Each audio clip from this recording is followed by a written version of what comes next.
Mirëmëngjes në hapësirën informative Shqipëria Sot. Unë jam Kasandra Pali dhe së bashku do jemi në minutat në vim për të përcjellë të gjitha zhvillimet kryesore.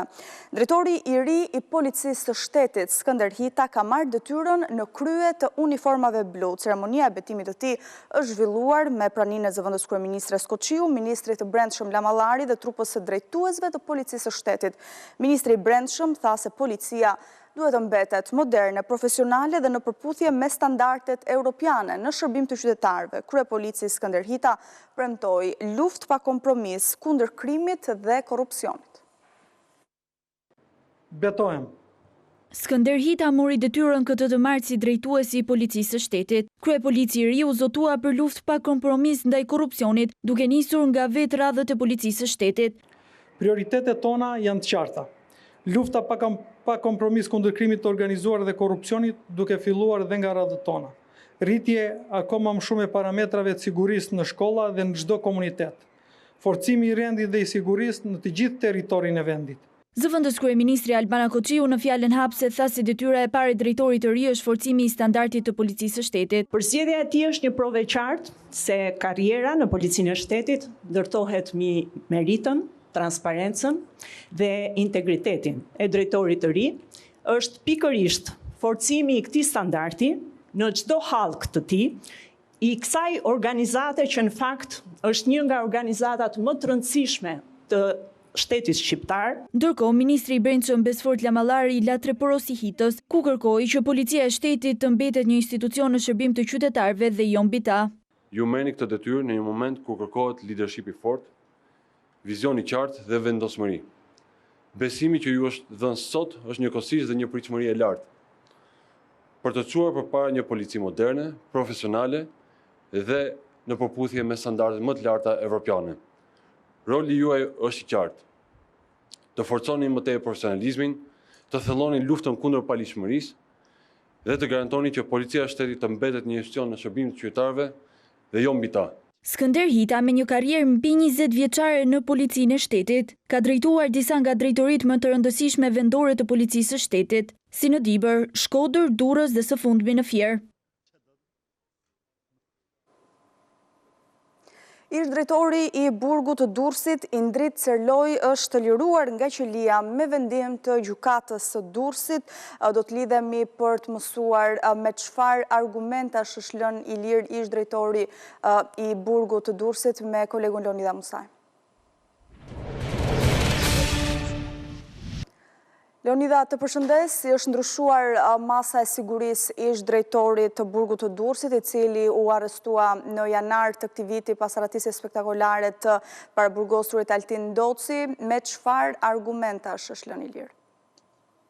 Përshëndetje, Kasandra, në fakt ai kishte bërë një kërkesë në gjykatën e Durrësit për ndryshim të masës së sigurisë nga arrest në burg në detyrim paraqitje, një kërkesë e cila u pranua pjesërisht nga ana e gjykatës së Durrësit dhe konkretisht gjyqtarit Xhevdet Lika,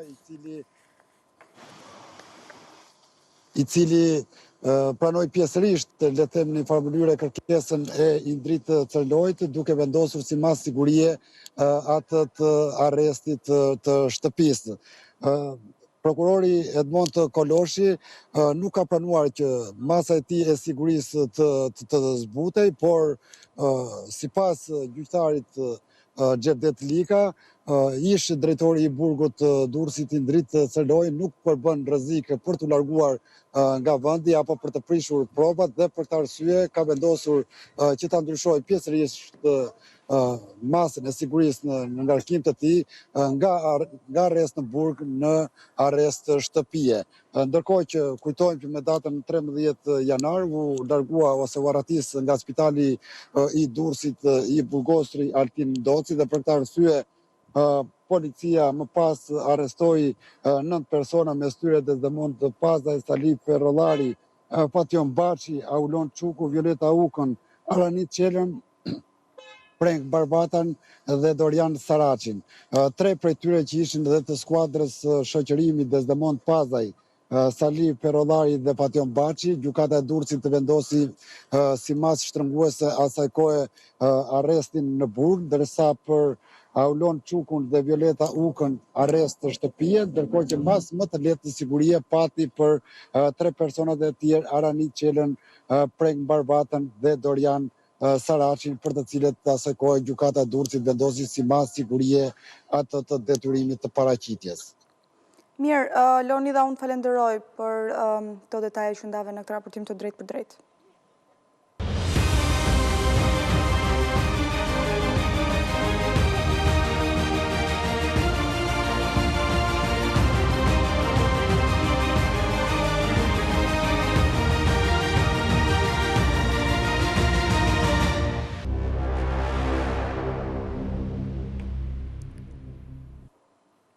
Rritja e çmimit të biletës nga taksistët e linjës drejt Vlorës ka shkaktuar konfuzion te udhëtarët, duke reflektuar në uljen e numrit të pasagjerëve edhe në linjat e tjera ndërqytetase. Lidhemi me kolegen Valbona Davidi deri nga Fieri për të mësuar më tepër mbi situatën.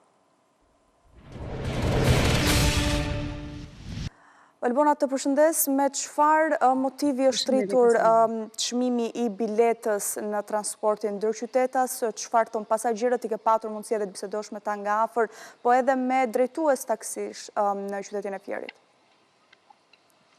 Kasandra, së pari duhet të sqarojmë se kemi të bëjmë me rritjen e çmimit të biletës nga taksistët që operojnë apo që ushtrojnë aktivitetin në 2 linja. Pra deri tani, si pasojë e shtrenjtimit të rritjes, si pasojë e shtrenjtimit të karburanteve ardhur nga tronditjet që pësuan çmimet e naftës në tregjet botërore nga konflikti në lindjen e mesme, ka ndodhur që të rritet bileta me 100 lekë të reja për linjën Fier-Vlorë dhe Fier-Berat, pra nga taksit.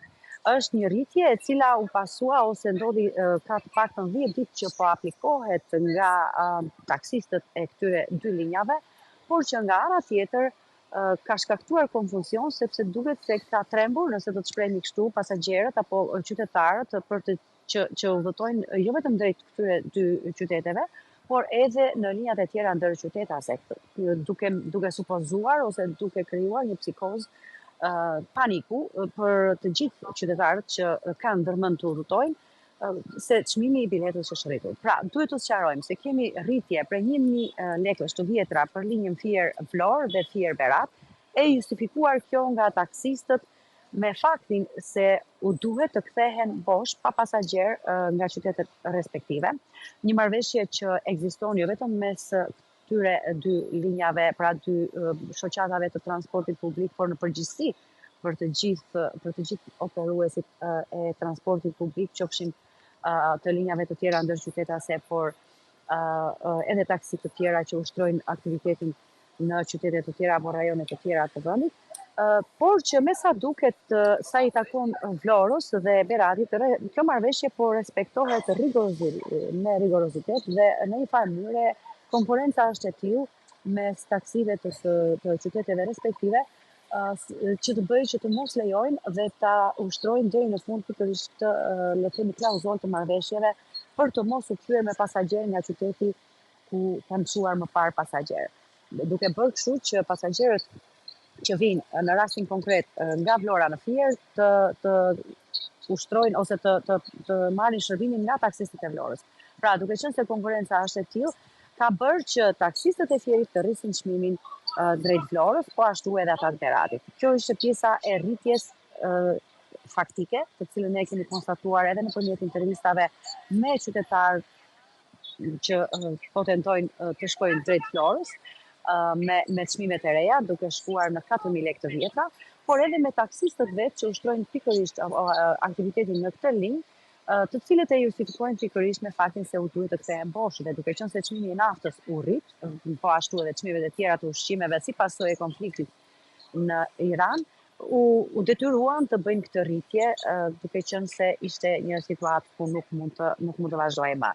Por duket se të njëjtën gjë, pavarësisht se nuk është rritur çmimi i biletave për linjat e tjera ndërqytetase, është ulur numri udhëtarëve si pasojë e konfuzionit që u shkaktua pas lajmit se disa prej linjave ndërqytetase kanë rritur çmimet e biletave, është ulur numri udhëtarëve, ndërkohë që çmimi i naftës dihet tashmë se është vendosur me një tavan është fiks dhe është dukshëm i lartë, duket se do të bëhet ose do të kërkohet edhe nga shoferët e autobusëve që kryejnë transportin publik drejt Tiranës, por edhe linjave të tjera ndërqytetase, do të kërkohet një rritje e çmimit të biletës, si kundër shprehen ata, sepse nëse situata zgjat, do të jetë papërballueshme dhe pa justifikueshme puna e tyre në këtë shërbim publik. Nga ana tjetër, taksistët e linjës Fier-Tiranë nuk e kanë rritur çmimin, pra duhet i sqarojmë qytetarët edhe për këtë pjesë. Gjithashtu edhe ata të vendosur në trysnim e rritjes apo fiksimit të çmimit të naftës, dhe nga ana tjetër të vendosur në kushtet e uljes së numrit të udhëtarëve, pra të punës së tyre realisht, nga e cila përfitojnë të ardhurat. Duket se edhe ata do të ndjekin shembullin e kolegëve të Vlorës. Megjithatë, gjithçka mund të zgjidhet nëse situata nuk zgjat, pra nëse situata në tregjet globale të naftës normalizohet, si kundër shprehen vetë taksistët dhe shoferët e autobusëve, por nga ana tjetër janë qytetarët ata të cilët akuzojnë në një farë mënyrë edhe për spekulime. Për më tepër mund të ndjekin intervistat e qytetarëve, por edhe të drejtuesve të transportit publik.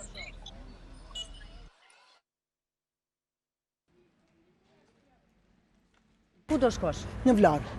Sa është bileta? 4.000. Sa ka qenë? 3.000. Kur u rrit? Po unë sot vi për herë të parë që do iki në Vlarë. Ti do t'ikësh për ndonjë hall apo thjesht? Po kam vajtat e memoriali, erdha këtu, do iki për në Vlarë. Ja kaq. Tani po ikën që këtu, me çfarë do ikësh? Po me këta fugonat.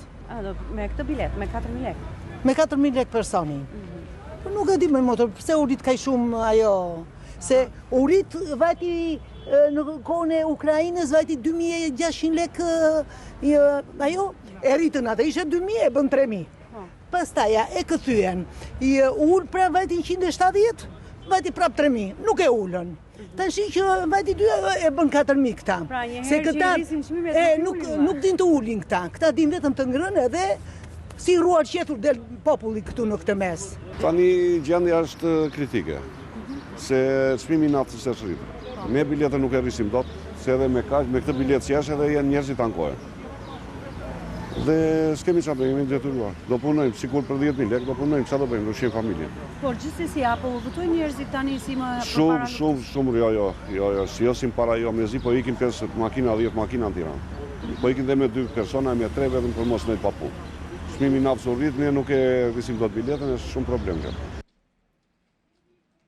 Mirë, Valbona, ndo që kështu dhe intervistat që ke kryer në teren, qoftë me drejtues të taksive që operojnë në qytetin e Fierit, po edhe me pasagjerë të prekur nga shtrejntimi i çmimit të biletave. Faleminderit edhe për raportimin e drejt për drejt.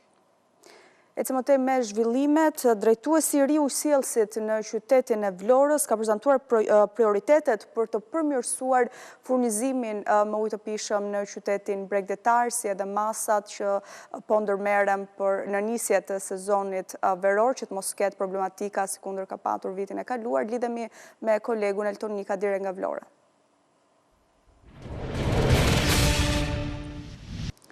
Elton, të përshëndes, është prezantuar drejtuesi i ri i ujësjellësit në Vlorë, ku ka pranuar edhe problematikat që ekzistojnë me furnizimin me ujë në qytetin e Vlorës, po ashtu edhe për investimet që pritet të vijojnë në këtë sektor, apo jo?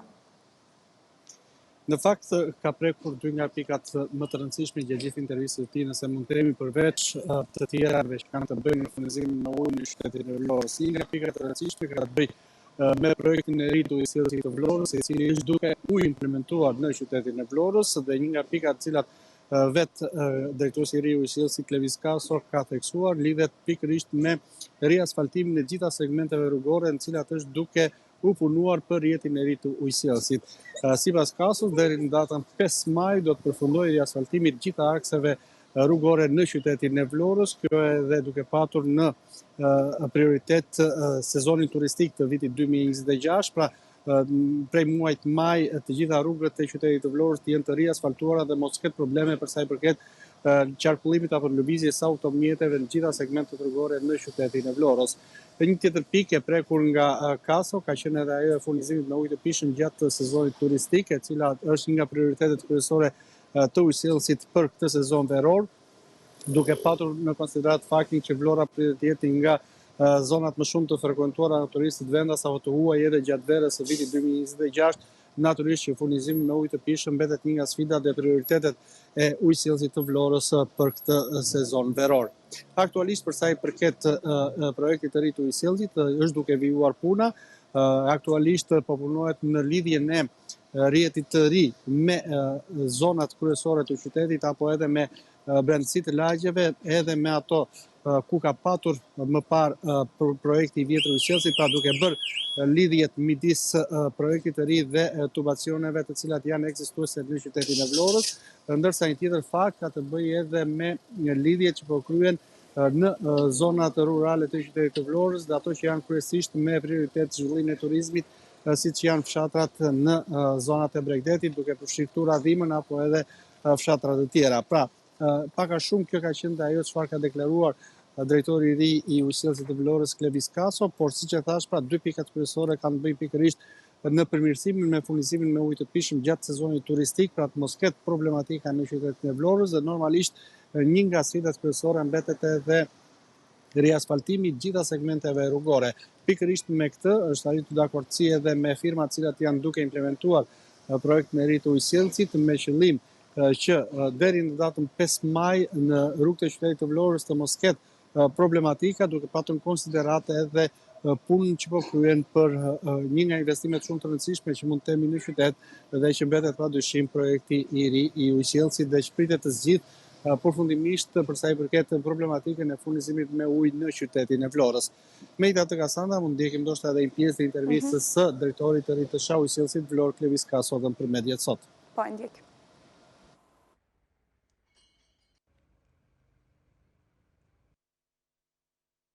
Gati për të pasur një infrastrukturë shumë të mirë, të ndihmuar nga ujësillësi në bashkëpunim me Bashkimin Vlorë. Projekti i drejt përfundimit, po lidhen nyjet kryesore me, e thënë me fjalë popullore, me lagjet, dhe pastaj do të kalojmë në fazën e lidhjes me konsumatorët. Marrja objektive është përmirësimi në përditshmëri.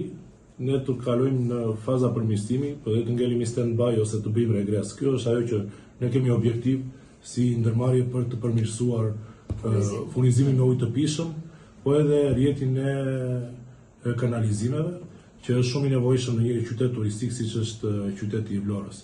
Po kemi bërë një lidhje të re për përmirësimin e ujit që do të shkojë në fshatin Radhim, që është një fshat shumë turistik dhe pritet që të ketë një prurje shumë të mëdha turistike të njerëzve që do të vinë gjatë stinës së verës.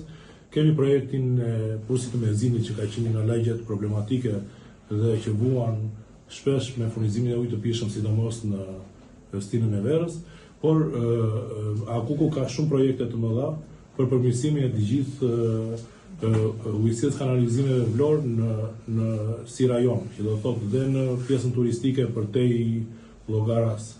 Në pjesën turistike Zvërnec kemi një projekt me Bashkinë e Milanos që po implementohet për të rritur performancën për një nga skajet e qytetit. Mirë, Elton, ndoqëm kështu edhe këtë prononcim nga ana e drejtuesit të ri të ujësillës kanalizime në Vlorë. Faleminderit edhe për raportimin e drejt për drejt. Ecëm otej me informacionet, autoritetet bujqësore në Gjirokastër kanë shtuar masat për të parandaluar përhapjen e një sëmundje virale e njohur si afta epizotike që po prek baktit në Greqi dhe në Qipro, duket se kjo sëmundje që prek të gjitha kafshët duket se ka vënë në lëvizje dhe ka alarmuar autoritetet bujqësore në rajonin e Gjirokastrës për të marrë edhe masa parandaluese dhe fermerët të informohen më tepër lidhur me këtë sëmundje, por do të kemë një komunikim të drejt për drejt deri nga Gjirokastra kolegun Elidon Berberi. Elidon, përshëndes, çfarë është kjo sëmundje dhe a kemi rastet konfirmuara në Gjirokastër? Drita Kasandra, dhe fillimisht lajmi i mirë është që deri në këto momente në vendin tonë dhe më tepër në rajonin e jugut nuk është konstatuar asnjë rast sa i takon në këtij virusi, i cili është mjaft problematik dhe hapet më së tepërmi te dy thundrakët, ku kemi raste të shtuara qoftë në Qipro, po akoma edhe më keq në shtetin fqinj Greqi, ku midis dy vendeve kemi një import mjaft të lartë sa i takon numri të krerëve të bagëtisë të cilat vinë nga Greqia drejt vendit tonë dhe pikërisht për të arsye specialistët e Agjencisë së Bujqësisë në qarkun e Gjirokastës prej disa ditësh ka nisur hartimin dhe marrjen e masave të cilët po mbajnë nën monitorim të gjitha trufat e bagëtive si dhe po kryejnë takime sensibilizuese me fermerë të ndryshëm në qarkun e Gjirokastës pikërisht duke i njohur mbi problematikat dhe atë që lë pas kjo sëmundje virale që siç e thash për fat të mirë nuk kemi patur raste në vendin tonë. Është një sëmundje e cila zë kryesisht krerët e imta, lër mjaft pasoja ekonomike tek blegtorët pasi të gjitha krerët që preken nga kjo sëmundje pësojnë ulje të ndjeshme të prodhimit të tyre, humbje në pesë, po akoma edhe më keq deri në ngordhjen e tyre dhe ajo që blen për të theksuar është fakti që nuk ka vend për të alarmuar në mas, pasi ajo nuk përcillet dhe nuk transportohet tek njerëzit. Masat kanë qenë të shumta, siç e thash, jo vetëm në takimet që specialistët e veterinerët kanë kryer në ferma të ndryshme të qarkut të Gjirokastës, por ato kanë filluar që nga dogana e Kakavjes deri në ato ferma ku bagëtit të cilat hyjnë nga Greqia për në Shqipëri mbahen nën karantinë, pasi kështu është edhe parashikimi i ligjit që të gjitha të imtat apo krerët apo gjedhët që vinë nga shtetet e tjera mbahen të paktën për 21 ditë në karantinë për të verifikuar në qoftë se janë të prekura nga ndonjë sëmundje e tillë apo e ngjashme me këtë të cilën jemi duke folur. Masat do të vazhdojnë edhe në ditët në vijim, jo vetëm në Gjirokastë, por në gjithë qarkun, pasi është një nga zonat që ka një numër mjaft të lartë sa i takon krerëve të bagëtit të cilat mbarojnë në qarkun e jugut, janë gati 220.000 krerë të imta dhe 11.000 gjedhe pikërisht për të arsye për të krijuar edhe siguri tek qytetarët edhe për të evituar ndoshta atë alarm që me të drejtë autoritetet greke e kanë ngritur para disa ditësh dhe po e monitorojnë rreth këtë situatë, mos ta kemi në vendin ton, por për më tepër detaje, shenjat e kësaj sëmundje dhe atë çfarë lëpas apo çfarë duhet të kenë parasysh blegtorët, ka dhënë edhe veterineri pranë Agjencisë Bujqësisë në Gjirokastës Krenar Veliu. Po e ndjek. Është sëmundje që nuk prek njerëzit, nuk është zonos, nuk shkakton vetëm dëme ekonomike nga ulja e rendimentit, nga ndërprerja e tregtisë dhe nuk i prek njerëzit. Nuk është sëmundje që shkakton dëm ekonomik. Ne nuk e kemi, Shqipëria është e pastër nga kjo sëmundje. Kjo është në vendet fqinje tona në Qipër që ka dalë së fundi edhe në Greqi dhe ne jemi duke marrë masa në bazë të ligjit, në bazë të ligjeve që kemi ne për të ruajtur, për të informuar një fermerët për sëmundje dhe për të marrë masa tona në rast se kemi shenja të kësaj sëmundje, sidomos te kafshët që janë importuar, bëhet rikontrolli i tyre për të pasur ato që janë vendosur në karantinë, se ka një rregull që kur importojnë kafshë vendosen 21 ditë në karantinë. Dhe bëhet kontrolli i tyre, kemi vendosur postera, kemi njoftuar fermerët, për arsye se ne kemi një shtrirje të veterinerëve në gjitha njësitë administrative dhe në fshatra sipas ngarkesës, ku jemi munduar që t'ja u shprehim, t'ja u themi, qoftë në pushtetin lokal, qoftë dhe direkt me fermerët, që ç'është kjo sëmundje. Është një sëmundje që përhapet qoftë nga kafshët, qoftë nga ushqimet, mendohet se ne nuk e kemi këtu prezente këtë sëmundje. Ndaj dhe masat tona janë masat që vendosen në kufi dhe masat kontrolluese këtu, deri tek sinjalizimi, deri tek marrja e të dhënave nëse kanë deri në ISU. Mirë, Elidon, ndoqëm kështu edhe intervistën që ke kryer me mjek veteriner për këtë çështje. Faleminderit edhe për raportimin e drejtë për drejtë. Ne do kemi një shkëputje, do rikthehemi sërish me tjerë informacione në Shqipëria Sot.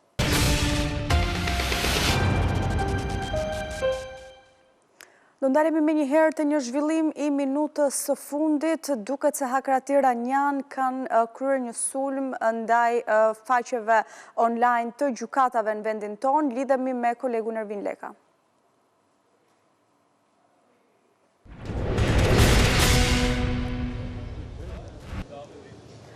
Ervin, të përshëndes, nëse ke të dhëna çfarë sulmi bëhet fjalë, cila faqe është hakeruar?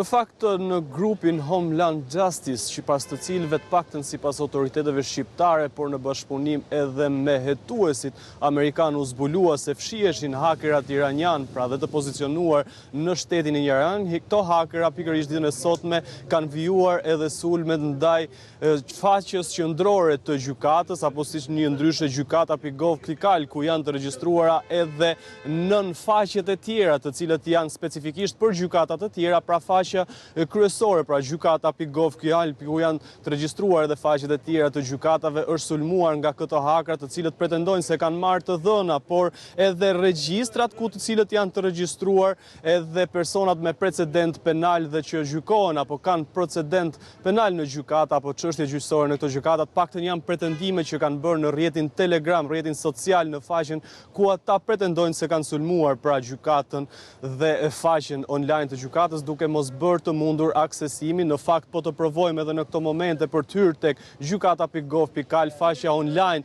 e gjykatave në vend, rezulton që të mos ketë akses asnjë prej qytetarëve për shkak të sulmit të hakerave iranian, pra është një shutdown, mund të themi, apo një pengesë online për të hyrë tek kjo gjykatë, pavarësisht se pretendohet se janë marrë të dhëna, ende nuk kemi një reagim nga ana e gjykatave për sa i përket edhe dëmit që mund të jetë shkaktuar nga hakrat e Homeland Justice iranianët, të cilët pra u zbuluan nga shteti shqiptar se fshihen pikërisht hakerat iranian, ndërsa paralajmërojnë se sulmi i radhës, paktën në njoftimin që ata kanë bërë se do të jetë prokuroria dhe prokuroritë e vendit dhe faqja kryesore e prokurorisë së përgjithshme, paktën në paralajmërimin që ata kanë bërë në këtë rrjet social, që mund bie pre e këtyre sulmeve. Pra ende nuk e kemi se sa është dëmi të gjykatave, Ervin.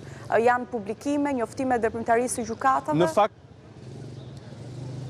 pikërisht janë veprimtaria gjykatave, janë seanca gjyqësore, janë persona që kanë çështje gjyqësore për të njohur, pra apo edhe njoftime qoftë për media, qoftë për publikun, qoftë për seancat apo ndjekjet penale dhe dosjet pra për të cilët afishohen në faqen e gjykatës, specifikisht të ndara në qoftë për gjykatën e posaçme, qoftë për gjykatat e rretheve apo gjykatat e apelit, dhe pikërisht në këto sisteme online që janë parashikohen edhe seanca gjyqësore, por edhe të dhënat për persona që kanë edhe çështje gjyqësore për të ndjekur, dhe aty bëhet afishimi i tyre, dhe tashmë si duket, paktën deri në këto momente ku ne po flasim, është e pamundur aksesimi pikërisht për këtë sulm që është bërë nga hakerat iranianë. Qartë.